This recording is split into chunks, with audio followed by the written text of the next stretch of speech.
Avez-vous déjà remarqué comment de petites choses peuvent affecter notre humeur de manière disproportionnée? Un commentaire malveillant, un regard de travers ou même un imprévu insignifiant. Soudain, quelque chose de petit se transforme en un poids que nous portons pour le reste de la journée. Mais que se passerait-il si vous pouviez agir comme si rien ne vous dérangeait? Non pas comme quelqu'un qui ignore les problèmes, mais comme quelqu'un qui sait choisir ses batailles et protéger sa paix intérieure. Dans la philosophie stoïcienne, il existe une idée puissante. Ce n'est pas ce qui t'arrive qui compte, mais la façon dont tu réagis à ce qui t'arrive. Être inébranlable est un entraînement quotidien, une compétence que nous pouvons cultiver. Il ne s'agit pas de ne pas ressentir, mais de ne pas permettre à ce qui est hors de votre contrôle de voler votre énergie et votre clarté mentale. Agir comme si rien ne vous dérangeait est une pratique de force intérieure, un art qui différencie les forts des faibles.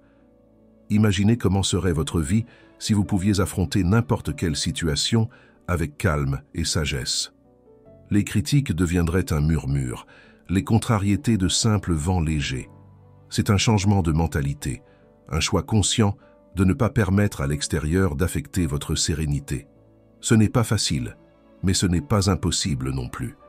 C'est un chemin qui commence par de petits pas et de petites décisions. Dans cette vidéo, je vais partager avec vous 9 façons pratiques d'agir comme si rien ne vous dérangeait. Chacune d'elles est fondée sur la sagesse stoïcienne et peut transformer votre façon de vivre. Avant de commencer, laissez ici en commentaire la phrase du jour et d'affirmation. Rien ne me dérangera. Cela renforce votre intention. N'oubliez pas de liker cette vidéo, de vous abonner à la chaîne et d'activer les notifications pour ne pas rater des contenus qui font vraiment la différence. Maintenant, passons à la vidéo. Numéro 1. Créer le bouclier de la sérénité. La sérénité n'est pas quelque chose que l'on trouve par hasard.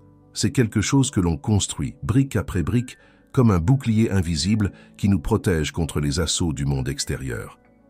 La première étape pour créer ce bouclier est de reconnaître que vous avez le pouvoir de décider de ce qui entre dans votre esprit et dans votre cœur. Les paroles, les attitudes et les situations extérieures n'ont d'impact que celui que vous leur permettez d'avoir. Pensez-y. Comment serait votre vie si rien ne pouvait pénétrer ce bouclier? Si les attaques verbales et les provocations glissaient sur vous comme la pluie sur un toit imperméable? Ce bouclier commence par l'autoconscience. Imaginez un moment où quelqu'un a essayé de vous provoquer ou de vous blesser émotionnellement.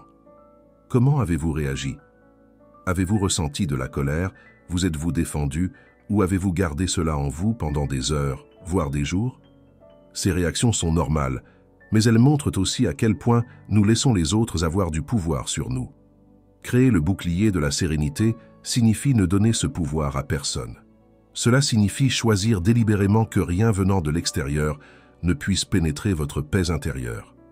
L'une des pratiques fondamentales pour renforcer ce bouclier est le silence conscient. Quand quelqu'un essaie de vous irriter, la réaction impulsive est de répondre sur le même ton.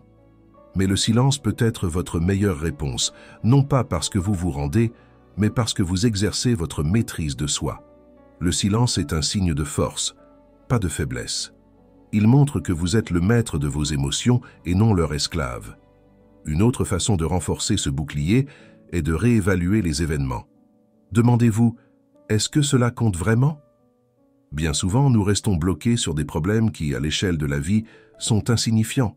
Un retard dans la circulation, une critique de quelqu'un qui nous connaît à peine, ou même une petite erreur que nous avons commise. Cela vaut-il la peine de laisser cela ronger notre paix?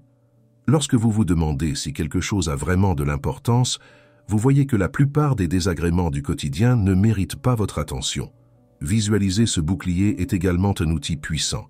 Fermez les yeux et imaginez une barrière autour de vous, faite de quelque chose de solide et d'incassable comme l'acier ou le diamant.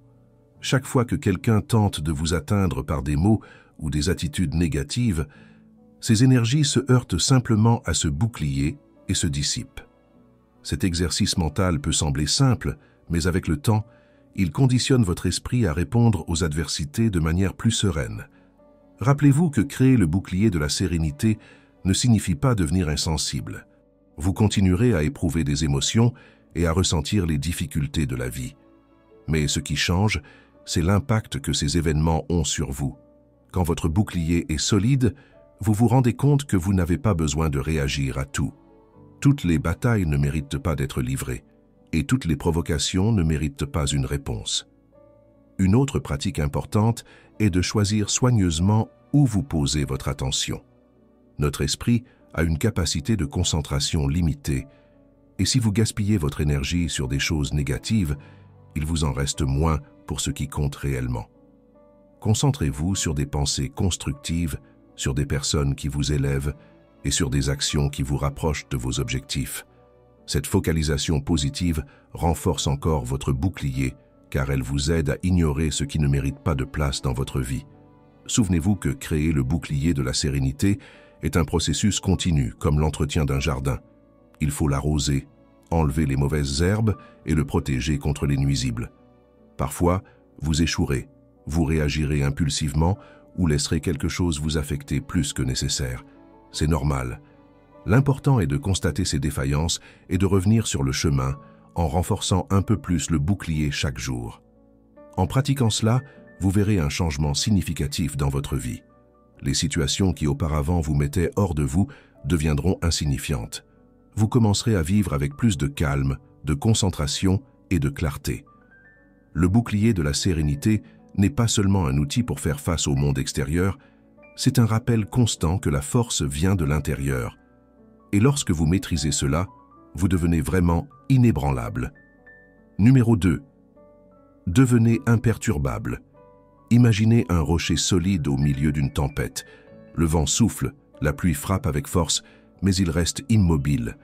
C'est ainsi que fonctionne l'imperturbabilité. Être ferme et résistant au cœur du chaos, sans se laisser ébranler par les vagues d'émotions et d'événements extérieurs.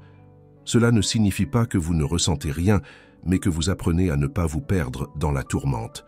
La question qui se pose alors est « Comment développer cette qualité ?» Bien souvent, nous sommes comme des feuilles au vent, réagissant automatiquement à chaque parole dure, critique ou contrariété. Cette vulnérabilité provient d'un esprit qui se fixe sur l'extérieur, en quête de validation ou dans la peur de tout inconfort. Pourtant, la véritable force réside dans le fait de devenir inébranlable face à ce qui échappe à notre contrôle. Pour cela, il faut un profond travail intérieur, un redéploiement de l'attention sur ce qui compte vraiment, votre propre perception et vos choix. Rien n'est plus libérateur que de comprendre que personne ne peut vous atteindre sans votre permission. Quand vous comprenez que ce que les gens disent ou font ne définit pas qui vous êtes, vous reprenez le pouvoir en main. Pourquoi accorder tant d'importance à une opinion passagère ou à un moment de frustration? Cultiver l'imperturbabilité, c'est se rappeler que votre paix intérieure ne dépend pas du monde extérieur, mais de la façon dont vous choisissez d'y réagir. Une pratique essentielle pour y parvenir est la séparation entre ce qui est interne et ce qui est externe. L'externe, ce sont les choses qui se produisent autour de vous, le trafic, l'attitude des autres, le mauvais temps. L'interne, c'est votre façon d'y répondre. Chaque fois que quelque chose tente de vous faire perdre votre tranquillité, demandez-vous « Cela est-il sous mon contrôle ?» Si la réponse est non, laissez tomber. Ne gaspillez pas votre énergie dans des batailles impossibles à gagner. Une autre façon de renforcer cette qualité est de devenir l'observateur de vos propres pensées. Quand quelque chose vous dérange, ne vous impliquez pas immédiatement. Faites une pause et observez. Votre esprit réagit vite, mais souvent cette réaction est exagérée ou inutile. En observant vos pensées comme un spectateur, vous gagnez en clarté et réduisez l'intensité de l'émotion négative. En outre, pratiquez l'acceptation active. La vie est imprévisible, pleine de hauts et de bas, et y résister ne fait qu'augmenter la souffrance. Accepter n'est pas la même chose qu'être d'accord ou se résigner. C'est reconnaître que certaines choses sont comme elles sont, et que lutter contre elles, c'est gaspiller votre énergie. En acceptant, vous vous libérez. Parfois, la clé de l'imperturbabilité se trouve dans la simplicité. Réduisez le brouhaha dans votre vie. Beaucoup de choses qui nous dérangent proviennent d'attentes irréalistes, d'un excès d'informations et de préoccupations inutiles. En simplifiant, vous éliminez ce qui n'est pas essentiel et créez un espace pour le calme. Être imperturbable signifie aussi fixer des limites claires. Tout ne mérite pas votre attention et tout le monde ne mérite pas une réponse. Dire non à ce qui menace votre paix est un acte de courage et de soin de soi. C'est l'une des formes les plus profondes d'autoprotection. Préserver votre énergie et choisir avec sagesse où la placer. Pour devenir vraiment imperturbable, il faut se souvenir que la vie ne consiste pas à contrôler ce qui se passe, mais à contrôler qui vous êtes face à ce qui se passe. Chaque défi est une occasion de pratiquer cette force intérieure. Ne voyez pas les difficultés comme des ennemis, mais comme des alliés qui vous aident à grandir et à vous élever. Au cours de ce processus, rappelez-vous, l'imperturbabilité est un entraînement, pas un état permanent. Avoir des journées difficiles ne signifie pas que vous avez échoué, mais que vous apprenez. Avec le temps, votre réaction naturelle aux adversités sera plus calme et vous sentirez le poids du monde se dissiper. En fin de compte, être imperturbable ne consiste pas seulement à faire face aux défis extérieurs, mais à créer un monde intérieur si stable qu'aucune tempête ne peut vous renverser. Et cette force, cette paix, est à votre portée à tout moment. Choisissez de l'embrasser et vous découvrirez que vivre dans la tranquillité est plus qu'un idéal, c'est une habitude qui transforme. Numéro 3. Convertissez les obstacles en marche. Les défis que nous rencontrons dans la vie peuvent sembler être des murs infranchissables, mais en réalité, ce sont des marches déguisées. La grande question n'est pas ce que vous affrontez, mais comment vous choisissez de faire face à ces difficultés. Marc Aurèle, l'empereur philosophe, a dit un jour « L'obstacle à l'action fait avancer l'action. Ce qui se dresse sur le chemin devient le chemin. » Cette phrase saisit l'essence du stoïcisme. Les obstacles n'existent pas pour freiner votre progression, mais pour la révéler. Bien souvent, nous nous laissons dominer par la frustration lorsqu'un imprévu survient. Un rejet, un échec ou une critique semblent trop lourds à surmonter.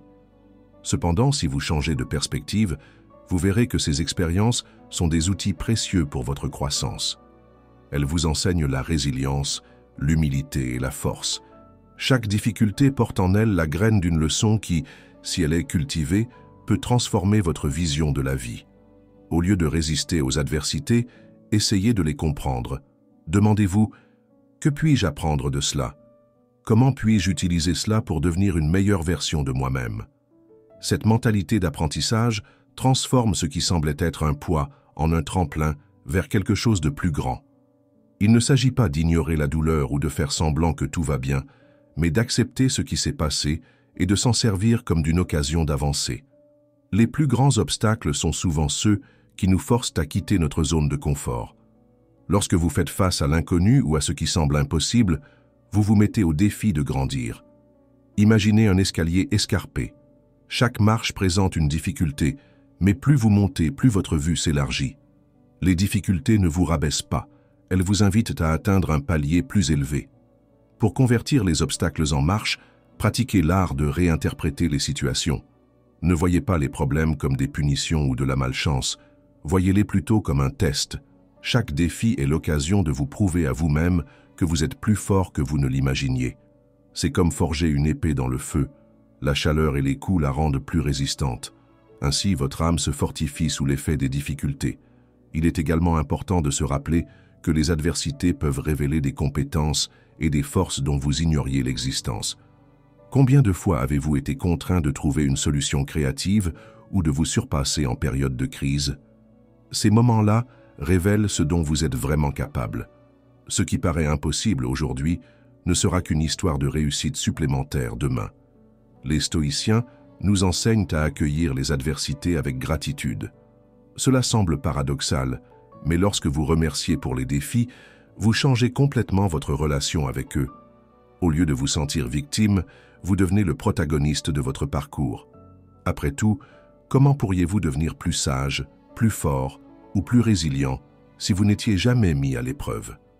De plus, la manière dont vous réagissez aux obstacles est observée par ceux qui vous entourent. Votre attitude peut inspirer les autres à voir eux aussi les difficultés sous un autre angle. Quand vous agissez avec calme et détermination au milieu du chaos, vous offrez un exemple vivant de force intérieure. Vous devenez quelqu'un qui non seulement surmonte les défis, mais les transforme en quelque chose de significatif. Convertissez chaque faux pas en apprentissage. Réfléchissez aux situations difficiles que vous avez déjà affrontées et demandez-vous « Qu'est-ce que cela m'a enseigné? Comment cela m'a-t-il amélioré ?» Cette pratique de l'autoréflexion constante est essentielle pour quiconque veut grandir. Les obstacles que vous surmontez aujourd'hui sont les marches qui vous élèveront demain. La vie ne cessera jamais de vous proposer des défis, mais vous pouvez choisir comment vous allez y faire face. Transformer les obstacles en marche n'est pas qu'une philosophie. C'est une pratique quotidienne qui renforce l'esprit, le cœur et l'âme. Et lorsque vous adoptez cet état d'esprit, vous découvrez que rien ne peut vraiment vous arrêter. Vous ne faites pas que progresser, vous vous élevez. Numéro 4. Apprenez à faire une pause. Dans l'agitation du quotidien, beaucoup d'entre nous vivent comme s'ils étaient constamment en train de courir, réagissant à tout de manière automatique sans même réfléchir. Cette absence de pause nous conduit à prendre des décisions impulsives, à dire des mots mal pesés et à poser des actes dont nous nous repentons souvent. Pourtant, le secret d'une vie plus sereine et équilibrée réside dans quelque chose de simple et de puissant, savoir s'arrêter. Marc Aurèle nous rappelle « Sois maître de ton esprit, fais une pause et pense avant d'agir ». C'est cette pause consciente qui nous permet de reprendre le contrôle et d'agir avec sagesse plutôt que d'être emporté par nos émotions. Combien de fois vous êtes-vous déjà reproché quelque chose que vous avez fait ou dit sous l'emprise du moment? Peut-être une dispute, une réponse impulsive ou même un effort pour vous justifier alors que ce n'était pas nécessaire. Ces actions se produisent parce que, au lieu de respirer et de réfléchir, nous laissons l'intensité du moment nous emporter. Apprendre à faire une pause ne consiste pas seulement à éviter les erreurs, mais à créer un espace pour la conscience et la clarté. C'est dans cet intervalle que réside le véritable pouvoir de choisir la meilleure réponse. La pause n'a pas besoin d'être longue. Elle peut être aussi brève que quelques secondes, mais ces secondes font toute la différence. Lorsque vous sentez la colère monter, interrompez son élan, inspirez profondément et comptez jusqu'à 5. Cet acte simple ralentit votre esprit et vous donne le temps d'évaluer la situation avec calme. Ce qui semblait urgent ou irritant perd de son intensité lorsque vous laissez la place à la réflexion avant d'agir. Il y a aussi une grande valeur à appliquer cette pause en cas d'indécision. Souvent, on nous pousse à répondre rapidement, que ce soit au travail, en famille ou dans les situations du quotidien. Or, les décisions importantes ont rarement besoin d'être prises instantanément. Adoptez l'habitude de dire « j'ai besoin d'un moment pour réfléchir ». Cette pratique n'est pas un signe de faiblesse, mais d'autoconscience. Elle montre que vous accordez de la valeur à vos choix et que vous n'agissez pas par simple impulsion. La pause est aussi une opportunité d'observer vos pensées et vos émotions. Demandez-vous « Pourquoi est-ce que je ressens cela ? Quelle est la vraie cause de cette réaction ?» Souvent, ce qui nous dérange à l'extérieur est le reflet de quelque chose à l'intérieur. Ce moment d'introspection peut révéler des insécurités, des peurs ou des croyances limitantes qui ont besoin d'être travaillées. Sans cette pause, nous passons à côté de la chance de mieux nous connaître. Un exemple concret de la façon dont la pause peut transformer votre vie est le moment où vous faites face à une critique ou à une provocation. Au lieu de réagir immédiatement, arrêtez-vous, respirez et demandez-vous « Est-ce que cela compte vraiment ? Comment est-ce que je veux me souvenir de ce moment dans un an ?» Cette réflexion peut complètement changer votre perspective, transformant une réaction impulsive en une réponse réfléchie et sage. La pause est également essentielle pour préserver votre énergie.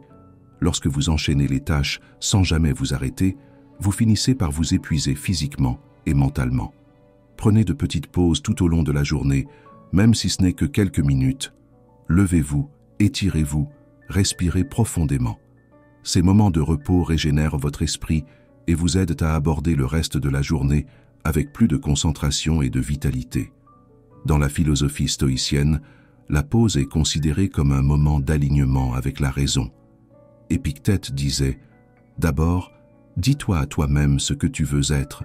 Ensuite, fais ce que tu dois faire. » Ce conseil reflète l'importance de prendre le temps d'évaluer ses actions avant de les exécuter. Lorsque vous intégrez cette pratique, vos choix deviennent plus intentionnels et alignés sur vos valeurs. Apprendre à faire une pause est en réalité un acte de courage. C'est résister à la pression d'agir vite, à la peur de paraître faible ou indécis. C'est se souvenir que vous êtes le seul responsable de vos actions et que chaque pause est une opportunité d'exercer ce pouvoir. La vie n'est pas une course permanente, c'est un chemin que l'on doit parcourir en conscience. Chaque pause que vous faites est une chance d'ajuster votre direction, de réaffirmer votre sérénité et d'agir avec sagesse. En incorporant cette pratique à votre routine, vous vous rendrez compte que le calme et l'équilibre deviennent des alliés constants, même dans les moments les plus difficiles. Car, au fond, celui qui apprend à faire une pause apprend à vivre. Numéro 5. Concentrez-vous sur le contrôle interne. Avez-vous déjà ressenti la frustration de tenter de saisir quelque chose qui vous échappe totalement? C'est comme essayer de retenir du sable fin entre vos doigts. Plus vous essayez de contrôler, plus il vous file entre les mains. La grande vérité, c'est qu'une grande partie de ce qui nous dérange ne peut pas être contrôlé. Mais il y a quelque chose qui est toujours à notre portée. Nos choix et nos réactions. Épictète nous rappelle, ce ne sont pas les choses qui nous troublent, mais la vision que nous en avons. Et c'est précisément sur cette vision que nous devons nous concentrer. Notre désir de contrôler le monde qui nous entoure est naturel.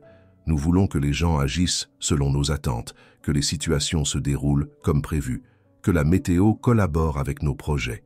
Lorsque cela ne se produit pas, la contrariété surgit, transformant de petites choses en gros tourments intérieurs. Le problème ne vient pas du monde, mais de notre obstination à vouloir le dominer. Quand vous redirigez cette focalisation vers ce qui est en vous, vous trouvez le véritable pouvoir. Le contrôle interne est un exercice d'attention. Demandez-vous, est-ce sous mon contrôle? Si la réponse est oui, agissez avec sagesse. Sinon, entraînez-vous à lâcher prise. La plupart des choses qui nous irritent, un embouteillage, un propos malveillant, un changement imprévu, sont externes. Vous ne pouvez pas les éviter, mais vous pouvez décider de votre réponse. Ce choix vous appartient et à vous seul. Développer le contrôle interne ne se fait pas en une nuit, cela demande un entraînement constant. Un bon point de départ consiste à observer la manière dont vous réagissez aux situations du quotidien. Portez attention à vos émotions quand quelque chose ne se déroule pas comme prévu. Au lieu de vous laisser emporter par l'irritation ou la frustration, arrêtez-vous, respirez, prenez du recul et demandez-vous: ma réaction va-t-elle améliorer ou empirer la situation? Ce bref instant est le premier signe que vous reprenez la barre de votre univers intérieur. La force du contrôle interne réside également dans la compréhension que vous n'avez pas à être en guerre avec ce qui se passe autour de vous. Souvent, résister à ce que nous ne pouvons pas changer ne fait qu'accroître notre souffrance. Accepter n'est pas s'incliner, c'est reconnaître la réalité et tirer le meilleur parti de ce que l'on a. Marc Aurèle nous l'enseigne avec sagesse. Tu as pouvoir sur ton esprit, non sur les événements extérieurs. Prends conscience de cela, et tu trouveras la force. Beaucoup de gens confondent contrôle interne et apathie. Mais il ne s'agit pas d'arrêter de se soucier, il s'agit de ne pas permettre à l'extérieur de contrôler vos émotions et votre paix. Lorsque vous vous concentrez sur le contrôle interne, vous devenez plus présent, plus équilibré et plus fort.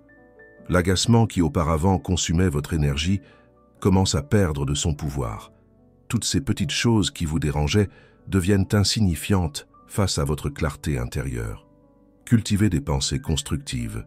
Ce que vous nourrissez dans votre esprit détermine vos émotions. En choisissant de vous concentrer sur le positif, même dans les moments difficiles, vous renforcez votre capacité à faire face à tout ce qui se présente. Essayez de remplacer les pensées négatives par des questions comme « Que puis-je apprendre de cela ? Comment cela peut-il me rendre plus résilient ?» Ces réflexions vous placent aux commandes, au lieu d'être esclaves des circonstances. N'oubliez pas non plus que le contrôle interne dépend de limites clairement établies. Savoir quand dire non à des personnes, des situations ou même des pensées qui menacent votre paix est un acte de courage et de soin de soi. Tout ne mérite pas votre énergie, et le reconnaître est l'un des pas les plus importants pour maintenir l'équilibre. Au fil de la vie, de nombreux événements mettront à l'épreuve votre capacité à garder le contrôle. Certains seront de petits désagréments, d'autres de véritables séismes émotionnels. Le stoïcisme ne promet pas de faire disparaître ces défis, mais il vous enseigne à les affronter avec dignité et sérénité. Concentrez-vous sur ce que vous pouvez contrôler, vos actions, vos pensées, vos choix. Imaginez maintenant comment serait votre vie si vous commenciez à appliquer ce principe dès aujourd'hui. Comment serait votre réveil demain, avec la conscience que vous n'avez pas à être dominé par le chaos extérieur? Le contrôle interne est plus qu'une pratique, c'est une invitation à la liberté. Lorsque vous acceptez que vous ne pouvez pas contrôler le monde, mais que vous pouvez vous maîtriser vous-même, vous découvrez que rien, absolument rien, ne peut voler votre paix. Numéro 6. Adoptez la vision de l'observateur. Vous êtes-vous déjà arrêté pour observer votre propre vie de l'extérieur, comme si vous regardiez un film dont vous seriez le protagoniste? C'est l'essence même de l'adoption de la vision de l'observateur. Lorsque vous vous détachez émotionnellement de ce qui se passe, vous gagnez en clarté, en contrôle et en capacité d'agir comme si rien ne pouvait vraiment vous déranger. Imaginez une situation courante. Quelqu'un au travail fait un commentaire désagréable. L'instinct naturel peut être de répliquer sur le même ton, de s'énerver ou de ruminer la rancune pour plus tard. Mais qu'arrive-t-il si, au lieu de réagir, vous décidez de devenir l'observateur de cette scène? Vous voyez alors le commentaire pour ce qu'il est, un ensemble de mots prononcés par quelqu'un qui peut-être ne réfléchit même pas à l'impact que cela pourrait avoir. En adoptant la vision de l'observateur, vous cessez d'être la marionnette des circonstances et devenez le maître de votre paix. Prendre ce recul, c'est comme se trouver dans une tour de guet. De là-haut, vous pouvez voir ce qui arrive, vers où cela se dirige et comment tout s'emboîte. Vous n'êtes plus l'acteur aveuglé par la situation, mais quelqu'un qui réalise que tout ne mérite pas une réaction immédiate, ni même aucune réaction. Lorsque vous observez au lieu de réagir, vous inversez le pouvoir que le monde exerce sur vous. Cela ne signifie pas que vous devenez apathique ou indifférent à la vie.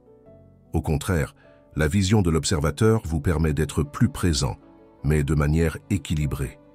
Vous reconnaissez vos émotions, la colère, la peur, l'anxiété, sans les laisser vous contrôler. Vous comprenez qu'elles sont passagères, comme les nuages dans le ciel, aussi denses soient-ils. Ils ne changent jamais l'immensité du bleu qui se trouve derrière.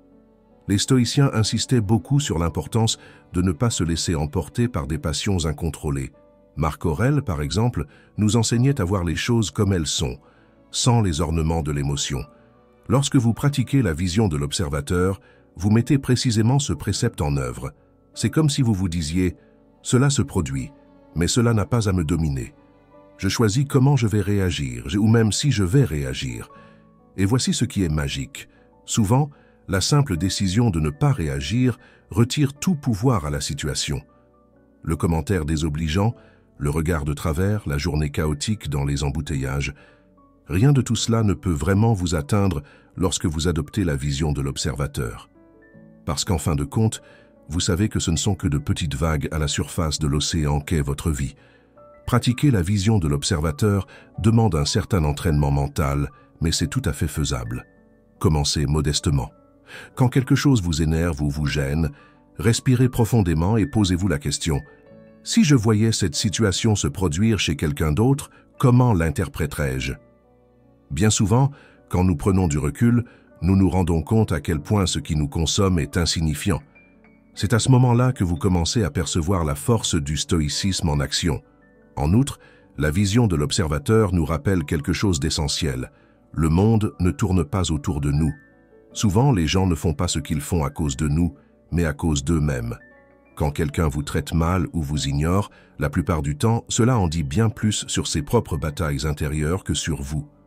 Voir cela change radicalement la façon dont vous vous sentez. Adopter cette vision améliore également votre communication et vos relations. En prenant du recul sur vos émotions à chaud, vous répondez de manière plus consciente, sans laisser l'orgueil ou la colère prendre le dessus. Cela non seulement fortifie votre présence, mais incite aussi les personnes autour de vous à respecter votre calme et votre lucidité. Rappelez-vous, vous n'êtes pas obligé de prendre part à tous les conflits que la vie vous présente.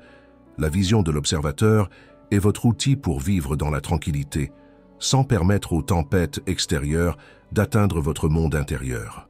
C'est un rappel permanent que vous avez le choix. Vous pouvez réagir comme tout le monde s'y attend, ou agir comme si rien ne vous dérangeait, parce qu'au fond, rien ne vous affecte vraiment, à moins que vous ne le permettiez. Alors, la prochaine fois que le chaos frappera à votre porte, montez dans votre tour de guet, observez, comprenez, et décidez seulement ensuite ce qui mérite votre énergie. C'est ainsi que vous agissez avec sagesse. C'est ainsi que vous trouvez la paix véritable. Numéro 7. Soyez le maître du silence. Le silence est l'un des pouvoirs les plus sous-estimés et les plus transformateurs que vous puissiez maîtriser. Dans un monde qui crie pour attirer l'attention et exige des réponses rapides, être le maître du silence n'est pas seulement une compétence, c'est une véritable démonstration de force. Quand vous apprenez à faire taire la réaction impulsive, les mots inutiles et le vacarme intérieur, vous commencez à agir comme si rien ne pouvait vraiment vous déranger. Pensez-y. Combien de fois vous êtes-vous déjà repenti de quelque chose que vous avez dit sous l'effet de l'instant? Peut-être une dispute, un commentaire impulsif ou même une tentative de vous justifier alors que ce n'était pas nécessaire. Maintenant, imaginez le contraire, la puissance de garder le silence, d'observer et d'absorber ce qui se passe, puis d'agir avec sagesse. Quand vous choisissez le silence, vous faites quelque chose de plus profond que simplement ne pas parler. Vous créez un espace pour réfléchir, pour comprendre, pour réagir d'une manière qui vous serve plutôt que de servir les autres. Le silence, dans son essence, est une pause stratégique, l'intervalle entre le stimulus et la réponse. Et c'est précisément là que se cache le pouvoir.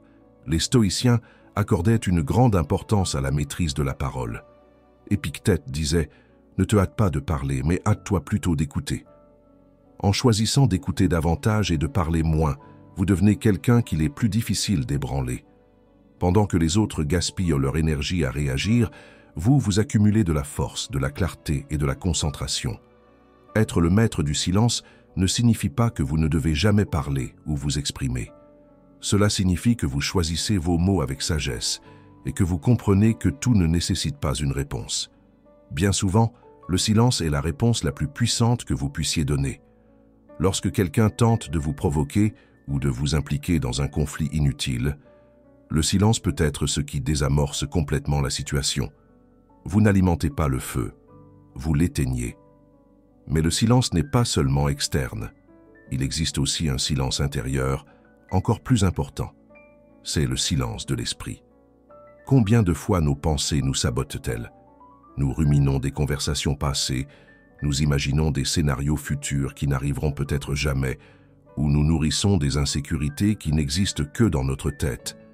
Être le maître du silence signifie aussi apprendre à faire taire ces voix intérieures. Les stoïciens nous enseignent que nous pouvons entraîner notre esprit à se concentrer sur ce qui compte vraiment. Marc Aurèle, par exemple, disait que nous devons nous demander « Est-ce vraiment quelque chose d'aussi important? Cela mérite-t-il vraiment autant de mon attention ?» En questionnant vos propres pensées, vous commencez à instaurer le silence intérieur. Et dans cet espace de silence, vous trouvez la clarté et la paix. Pour pratiquer le silence, commencez par de petits pas. Dans les situations du quotidien, comme une conversation difficile, une critique ou une provocation, respirez avant de répondre. Demandez-vous, est-ce que je dois vraiment dire quelque chose maintenant? Est-ce que cela va améliorer la situation ou juste satisfaire mon ego? Souvent, la meilleure réponse est aucune réponse. Un regard tranquille ou un léger sourire peuvent en dire plus que n'importe quel mot. Quand le bruit vient de l'intérieur, essayez des pratiques simples comme la respiration profonde ou la méditation. Consacrez quelques minutes à un silence total, sans réseaux sociaux, sans notifications, sans distraction. Juste vous, vos pensées, et l'effort de les laisser passer comme des nuages dans le ciel. Être le maître du silence, c'est aussi une façon de protéger votre énergie. Car au fond, qu'est-ce qui compte vraiment? Si vous réagissez à chaque mot prononcé contre vous, à chaque commentaire négatif ou situation irritante, vous remettez votre pouvoir entre leurs mains. Mais quand vous choisissez le silence, c'est comme si vous disiez au monde « Je suis plus grand que cela, rien ne peut m'ébranler ».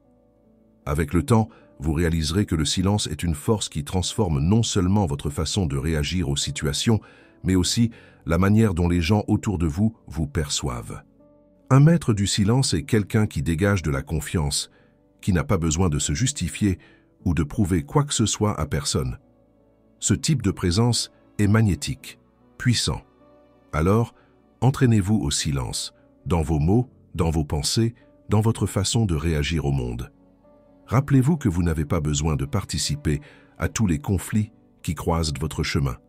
La véritable force réside en celui qui sait quand parler et, surtout, quand ne pas parler. Soyez le maître du silence et laissez le monde constater que, aussi fort qu'il essaie, rien ne peut vous déranger. Et surtout, utilisez ce silence pour bâtir votre paix intérieure, un espace où personne ne peut entrer sans votre autorisation. Numéro 8.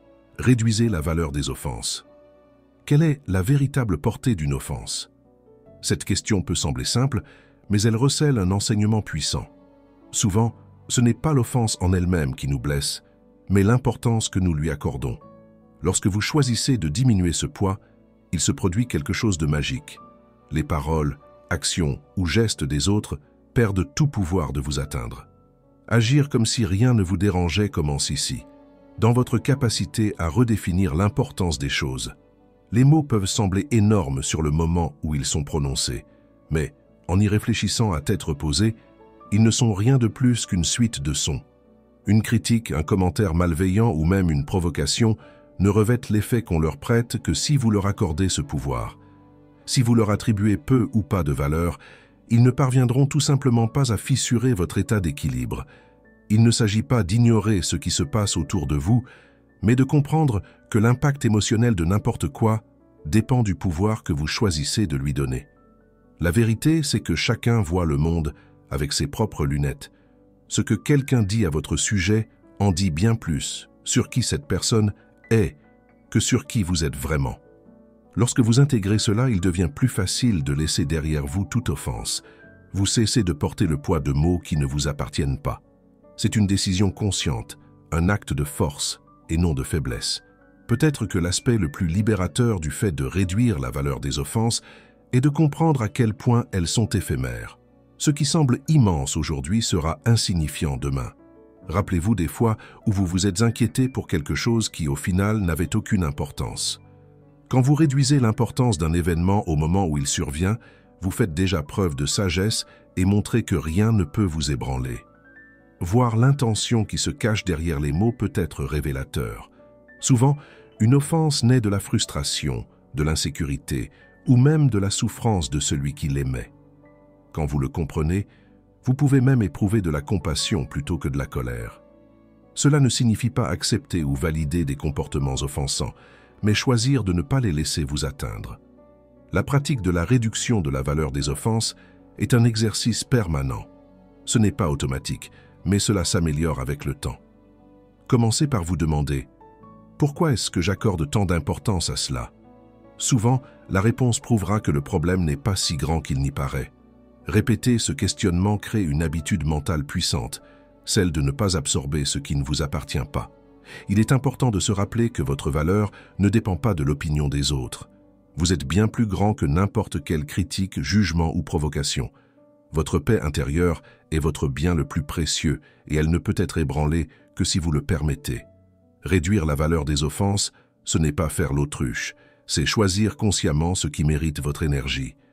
Ainsi, la prochaine fois qu'une offense se présentera, rappelez-vous que son impact dépend de l'importance que vous lui accorderez. En diminuant ce poids, vous vous libérez, vous agissez avec sérénité et vous montrez que rien, absolument rien, ne peut réellement vous déranger. C'est la puissance de celui qui maîtrise ses émotions et vit dans la tranquillité. Numéro 9. Pratiquez l'art de laisser partir. La véritable force ne se trouve pas dans la résistance, mais dans le lâcher-prise. Nous vivons attachés à des pensées, à des situations et à des personnes qui ne font plus partie de ce que nous sommes aujourd'hui. Chaque chose que vous retenez ajoute un poids inutile qui affecte non seulement votre esprit, mais aussi votre capacité à agir comme si rien ne pouvait vous déranger. Pensez à tout ce à quoi vous vous accrochez, de vieilles rancunes, des attentes non comblées, des échecs passés. S'y accrocher revient à essayer de nager avec des pierres dans les poches. Chaque effort devient plus fatigant, et ce qui devrait être léger et fluide se transforme en un combat permanent contre le courant. Lâcher prise, ce n'est pas abandonner, c'est comprendre que certaines choses n'ont plus leur place dans votre vie. La pratique de laisser partir est un exercice de courage. Il est difficile de renoncer à quelque chose qui, un jour, a eu de l'importance, mais ce que vous gagnez en retour, c'est la liberté. En renonçant à ce que vous ne pouvez pas contrôler, vous libérez de l'espace pour ce qui compte vraiment. La vie devient plus simple, plus légère, et avec cette légèreté vient la capacité d'agir avec plus de sagesse, sans les entraves émotionnelles qui vous paralysaient auparavant. Tout commence par un choix conscient. Lorsque quelque chose vous dérange, demandez-vous « Est-ce que cela mérite vraiment mon attention ?» Cette question est simple, mais puissante, et elle représente le point de départ pour apprendre à lâcher prise. Bien souvent, la réponse sera clairement non, et c'est à ce moment-là, en décidant de ne pas vous y accrocher, que vous faites l'expérience d'un nouveau niveau de tranquillité. Le stoïcisme nous enseigne que nous ne pouvons pas contrôler ce qui se produit à l'extérieur de nous, seulement notre réponse à ces événements. Cette idée est au cœur de l'art de laisser partir. Lorsque vous réalisez que vous accrocher à quelque chose ne change pas ce qui s'est passé, mais vous maintient émotionnellement prisonnier d'un cycle de douleur, lâcher prise devient un acte d'autopréservation et non de faiblesse. Soyez bienveillant avec vous-même pendant ce processus. Lâcher prise demande de la pratique et de la patience. Il vous arrivera de vous rendre compte que vous vous accrochez de nouveau à quelque chose. Cela fait partie du chemin. Chaque fois que vous laissez partir, vous vous rapprochez un peu plus d'une vie pleine et libre. C'est comme entraîner un muscle. Plus vous vous exercez, plus il se renforce. La paix qui découle de ce lâcher-prise n'a pas de prix. Vous n'êtes plus en guerre avec le passé, avec l'opinion des autres ou avec ce qui échappe à votre contrôle.